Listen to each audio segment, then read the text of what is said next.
And here we are, week 22, Pure Maths 3 maintenance. First question for the day is a log/exponential functions question. My first step here would be to move the denominator to the other side, making it 8 into 3 to the x minus 16. Then I would bring my 16 across to the left hand side to give me 18. Then I would bring the 3 to the x across to the right hand side, so I'll end up with 7 bracket 3 to the x altogether. Probably at this point I would go divide both sides by 7, so I get 3 to the power of x is equal to 18 over 7. Now I'm going to use a log to help me, so I'm going to go log base 3 of both sides. So log base 3 of 3 to the x equals log base 3 of 18 over 7. And so I get x is equal to, now on the calculator I can chuck this on because I'm just doing 3 decimal places, so 860, sorry, not 860, whoops, there we go.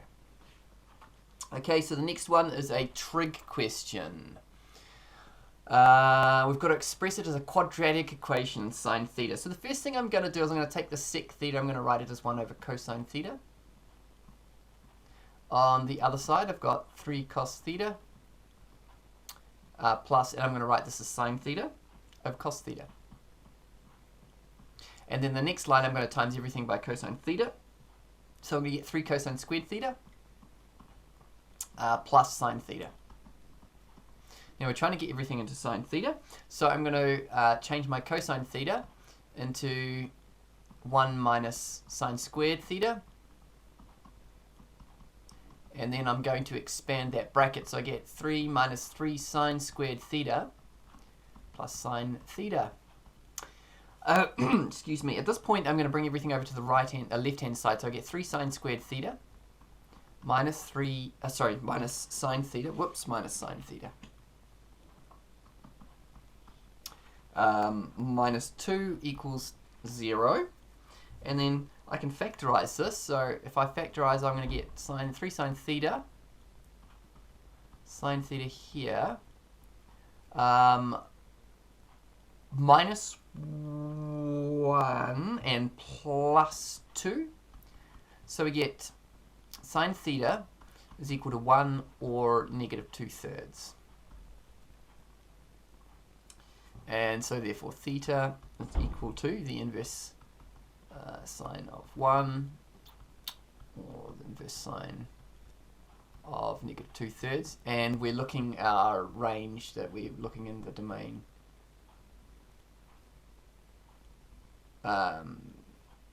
It's negative 90 to positive 90. So I think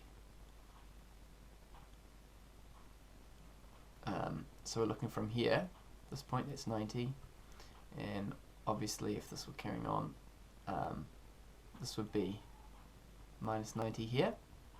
And so we don't actually have a value for 1, so we can ignore that one because you see that the signs are less than. So we're only going to have one value, negative 2/3, and it's going to be somewhere in here, isn't it really? Now when I do this on the calculator, I'm getting theta equals negative 41.8 degrees. Okay.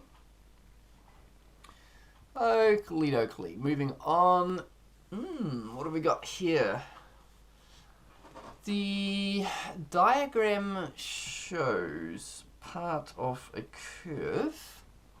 This is the curve, and it's got a maximum point m. Find the exact x coordinate of m. So we've got to differentiate, but you see this here. We're going to use the product rule. So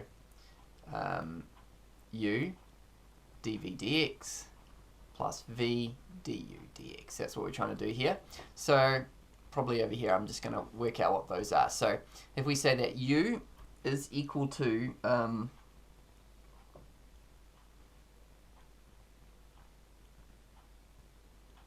2x minus x squared.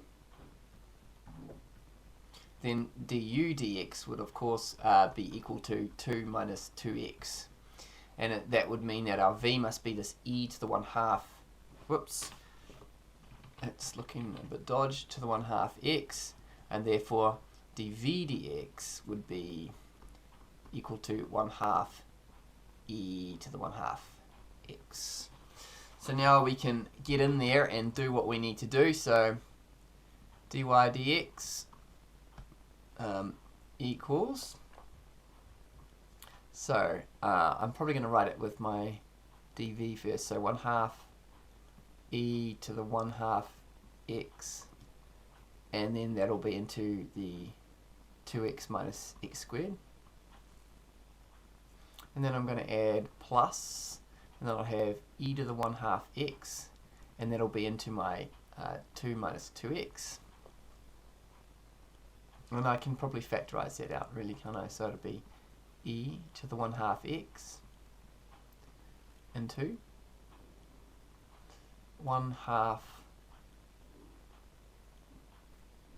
into 2x minus x squared plus 2 minus 2x. And then it'll be like e to the 1/2 x into so half of 2x is x, x minus 2x, so negative x, I think. We'll end up with a negative x and a negative half x, so negative 1/2 x squared negative x, and then plus 2.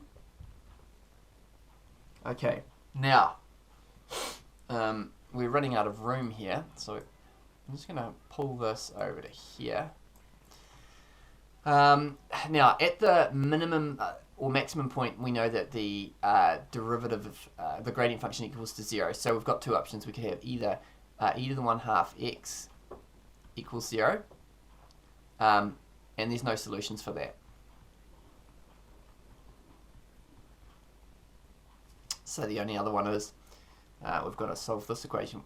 Minus 1/2 x squared minus x plus 2 equals 0.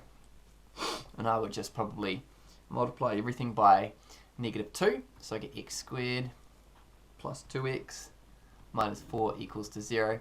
And you can see that this is x minus 2 all squared equals 0. So x equals 2. Oh, hang on.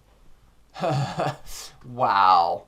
Okay, sorry guys. That was painfully awful factorization there. We can't factorize it, can we? Wow.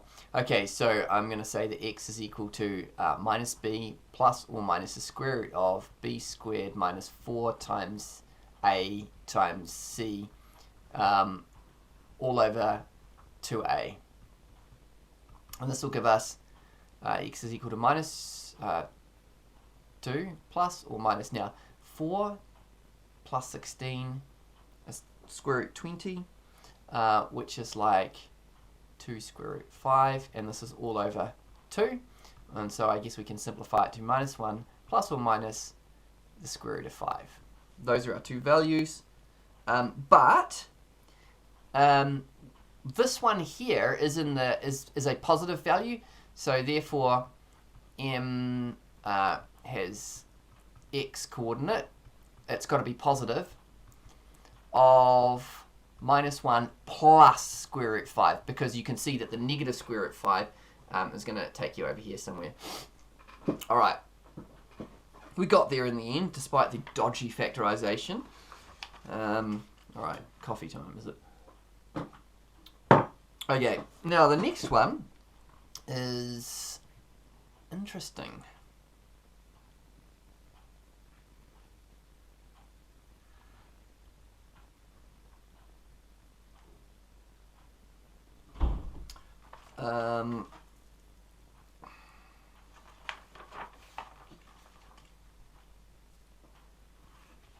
So the curve xy times x minus 6y is equal to 9a cubed where a is a non-zero constant. Show that there's only one point of the curve where the tangent is parallel to the x-axis. Okay, so first of all, we probably want to differentiate this, but because this is got x's and y's, we're going to have to separate everything out. So and do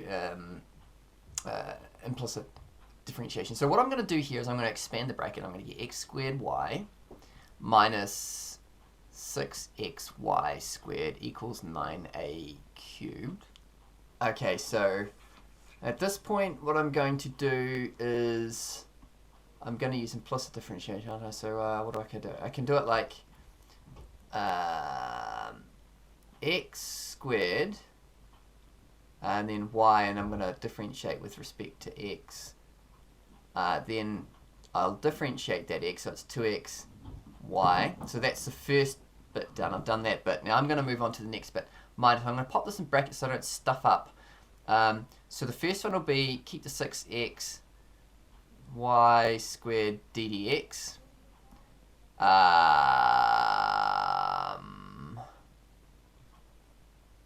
Oh, actually, sorry, that should have been a plus there, shouldn't it? Yeah, that's a plus. Okay, and then this will be plus. Just remember we've got using our product rule here, so there's plus. And then I will differentiate the x, so it'll be 6y squared here. And that's right hand side is 0 because it's a constant, so it drops out. So at this point we will go x squared, and then I'll use implicit differentiation, get rid of that y, this is a plus here, and I've got plus 2xy, minus, and then I'm going to differentiate with respect to y, so it'll be 12x y dy dx, and I'm going to apply that negative into the bracket, so minus 6y squared equals 0. Probably at this point what I'm going to do is I'm going to go dy dx, I'll factorize, so I get an x squared minus 12xy equals, and I'm going to go move that 6y squared across, minus 2xy. So dy dx is going to be equal to 6y squared minus 2xy all over x squared minus 12xy. And we've got to make find a place where it's parallel, the tangent is parallel to the x-axis. In other words, finding a place where this 6y squared minus 2xy equals 0. Now I'm going to factorize first. I'm going to take out 2y, so get 3y minus x equals 0. Now you can see there's two options, y equals 0 and x equals 3y. Those are the places that would make things equal to 0. But hang on a second.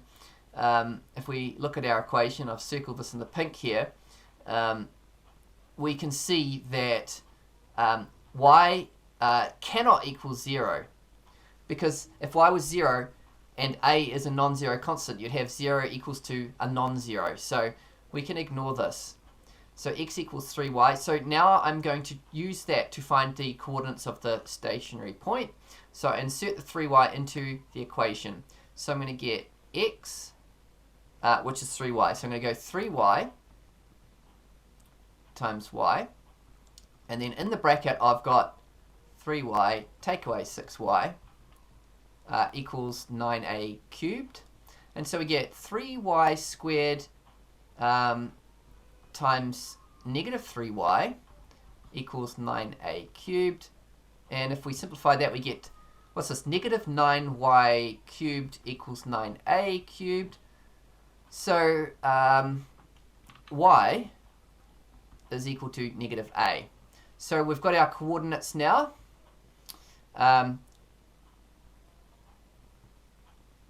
If y is equal to negative a and x is equal to negative is equal to 3y, then x equals negative 3a. So our coordinates are negative 3a, comma, negative a. I think that should be our result there. Now, what else do we have to do in this?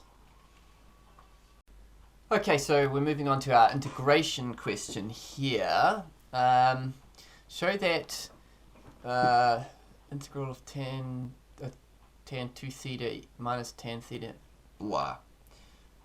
Okay, so probably what I'm going to do first is I'm going to rewrite this. I'll put my limits in.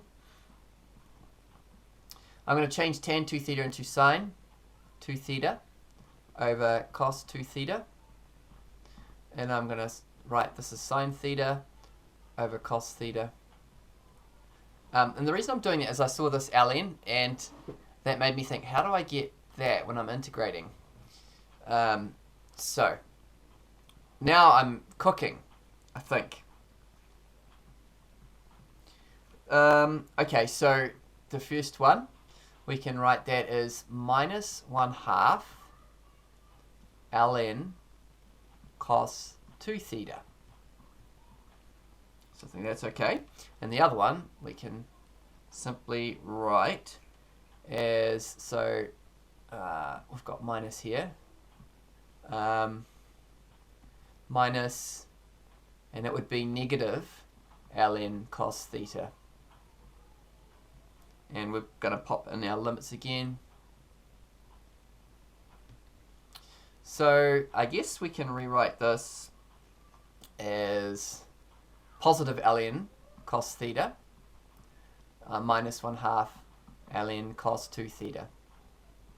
And we've got our limits of pi over 6 and 0.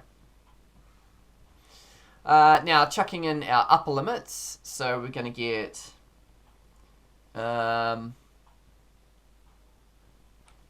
let's just get the old calculator going, which is over here. Okay. Alright, so we're going to be in radians.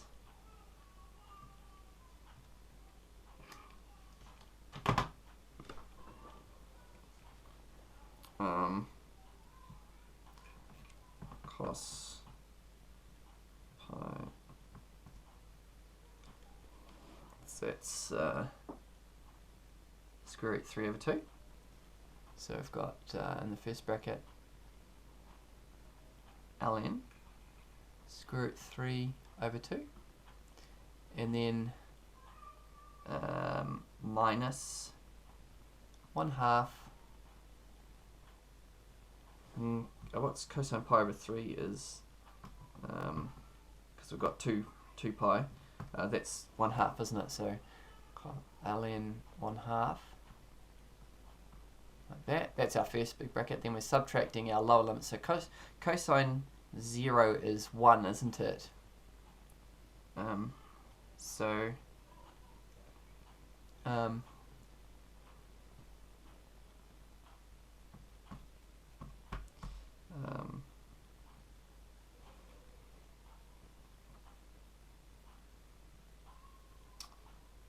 So it'll be ln 1, and then minus 1/2 ln 1. Okay, now at this point, I guess we can rewrite this. We can, I guess, add everything together. Now, ln 1 is 0, isn't it? So we should have ln square root 3 over 2 minus 1/2 ln 1/2.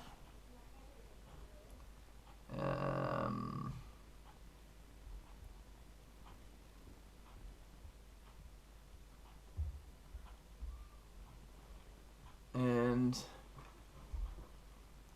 what could we do here?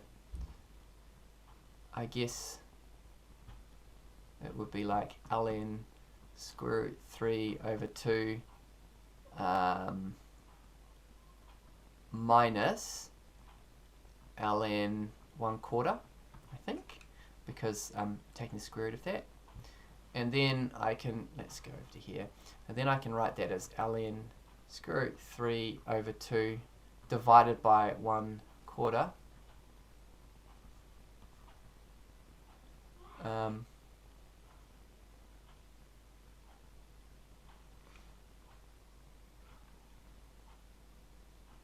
Oh, wait, I've got to show that it's equal to this thing here, don't I?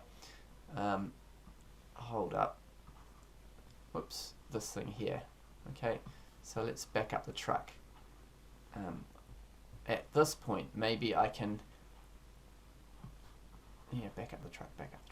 Let's factorize it by 1/2. So we'll go 1/2, and that would mean it'd be 2 ln square root 3 over 2 minus ln 1/2. Okay.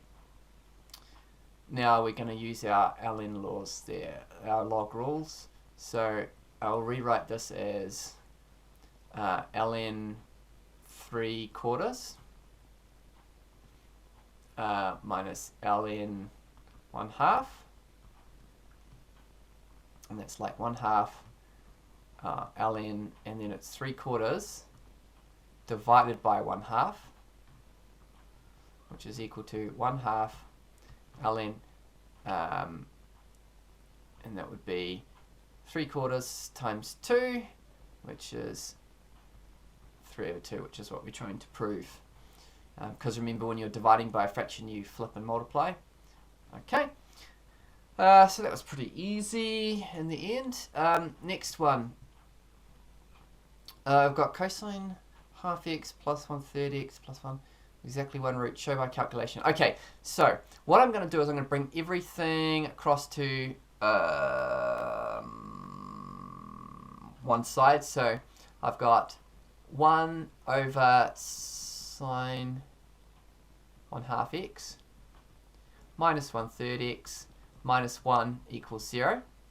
Now we'll call this fx, and then f1.4 equals, when I put 1.4 in there, I get 0.086.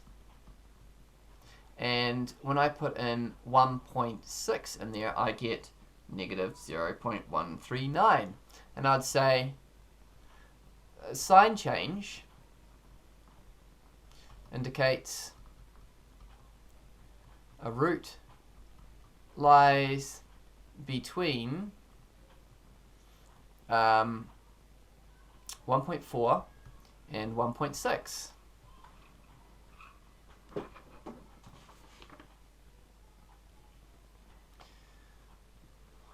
Alright, so this next one here is, we've got to do some expanding, and the first step is to look at each individual aspect of this. Well, we can put that 2 minus x aside actually. This is the one we want to look at first. So I'm going to expand that. So I'll go 2 minus x, leave that there, we don't need to think about it, into.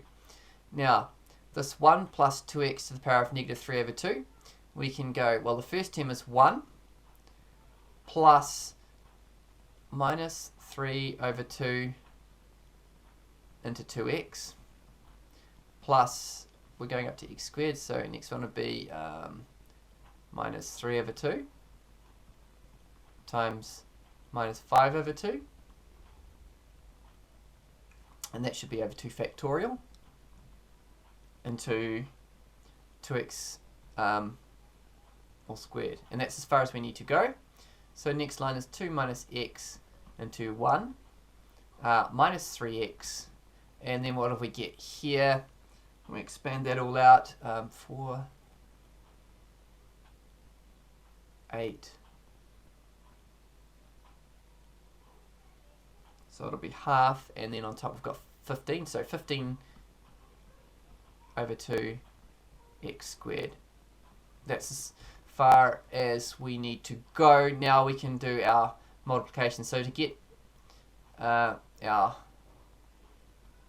term without x, it's just going to be 2. And then to get our x terms, it's this one and this one. So you can see that's negative x minus 6x, so altogether negative 7x. And then obviously to get your x squared terms, this one and this one. So you can see you got 15x squared plus 3x squared, which is 18x squared. And that's all we need to do, team. Easy peasy. Alright. Oh, well, this looks like it could be rather horrific. This last one.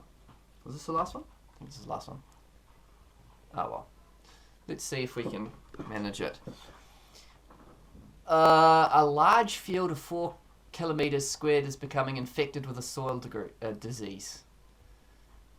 That sometime t years after t years, at time t years the area infected is x kilometers squared, and the rate of growth is given by the different. Oh man, my eyes are glazing over. Dx dt, so area. Is 4. Okay, the initial. Take away x times kx, where k is a positive constant. It's given that when t is 0, x is 0.4, and that when t, oh wow, okay, I really don't want to do this, but okay, so first of all, I'm going to take the this equation. Why is my highlighter not working? I'm going to take this bit here, I'm going to start working with that and sort out this differential equation. So let's go dx equals kx into 4 minus x dt.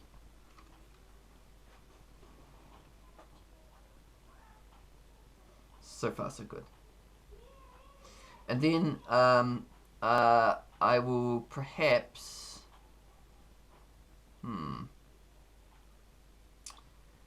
I could bring the x's across, so the next line could be 1 over x into 4 minus x dx equals k dt. Now I can integrate both sides of these, alright? Maybe I just move this over so it doesn't get cut off. Now,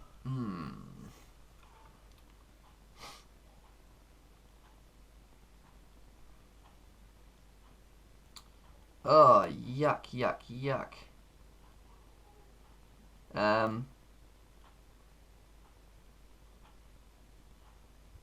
What could I do here? I could go.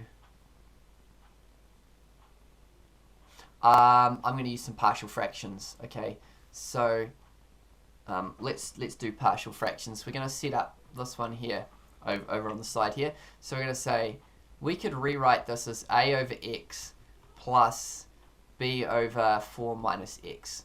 Okay, and we know therefore that a into 4 minus x plus bx is equal to 1. Okay, and then we say, let x equal 4.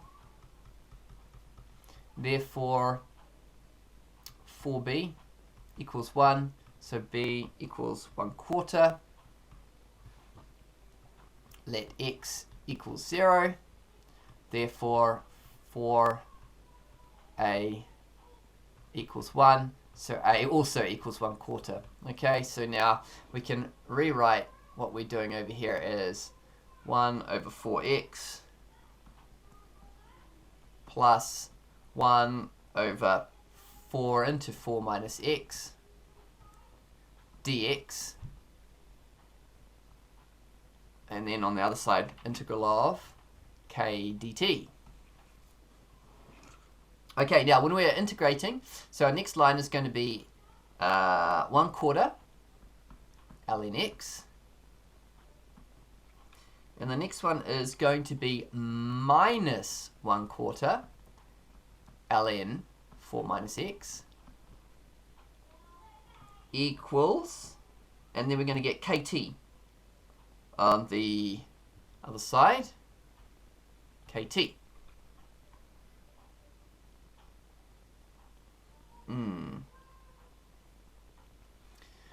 Now, what could we do? Whoops, what could we do at this point? I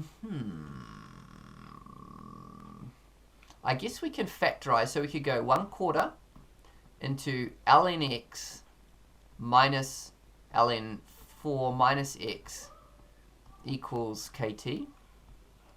And so I could times both sides by 4, and then I could get ln x minus ln 4 minus x equals 4kt.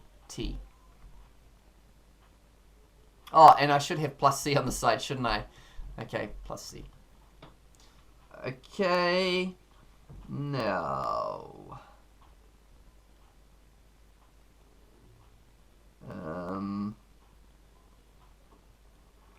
I guess at this point we can try some of these values that we've been given. T equals 0, x equals 0.4. So let's put in those parameters and see what we get. So when we do that, so 0.4 is like 2/5, isn't it? Okay, just think of that. So we go ln 2/5 minus ln 4 minus 2/5 equals 0, because t is 0, plus c. So therefore, c is equal to, now we can use our log laws there. So that's 20, so ln 2/5 take away ln 18/5, which is ln 1/9, isn't it? Because we go 2/5 divided by 18/5, so that's 1/9. Okay, so that's that bit. Now we also have another parameter here that they give us, t equals 2 and x equals 2. So t equals 2, x equals 2. Now let's shove that in and see how that helps us out. This will help us find k. So we've already found c, which is good. So we're going to go ln 2 minus ln 4 minus 2. Oh, that's handy, isn't it? Equals 4 times k times t, so 8t, plus now we know that c is ln 1/9, like so. And so you get 0 equals 8t plus 1/9. And so we could say that, I guess we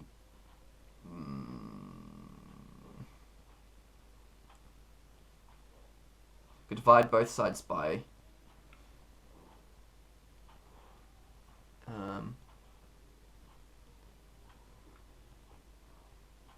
okay. What could I do? Oh, I see. Yes. So another thing we can say is 8t subtract ln 9. You might be thinking, how the blazes did he do that? Okay, yeah. Because ln 1/9 is equal to negative 1 times ln 9, because negative 1 is like doing to the power of negative 1, so we could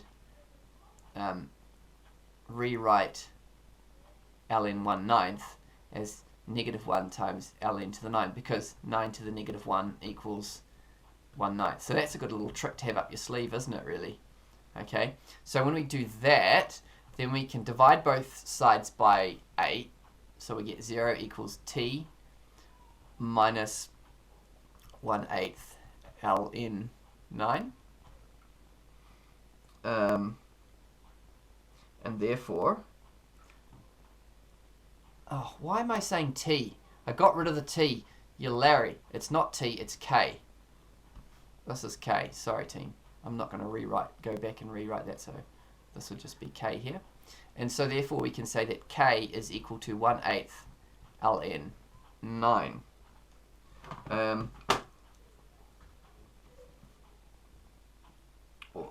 or potentially, did we have to show anything? Oh, we had to show that it's equal to 1/4 ln 3. So how are we going to get out of this 1/4 ln 3? So I could say that k equals 1/4 times 1/2 ln 9.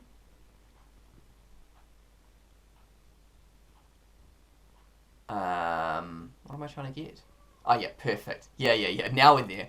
Okay, so then you go k equals 1/4 ln 9 to the power of 1/2, which is equal to 1/4 ln 3, which is exactly what we were trying to prove. Well, that was pretty horrendous, but we got there in the end. Okay, I think that's all that I've got for today. I hope that's been helpful. Yeah, these are difficult. They're a good challenge for us as we're learning. Let me know if you've got any other questions or you notice any errors on my work, which is entirely possible. And have a good week, team. God bless.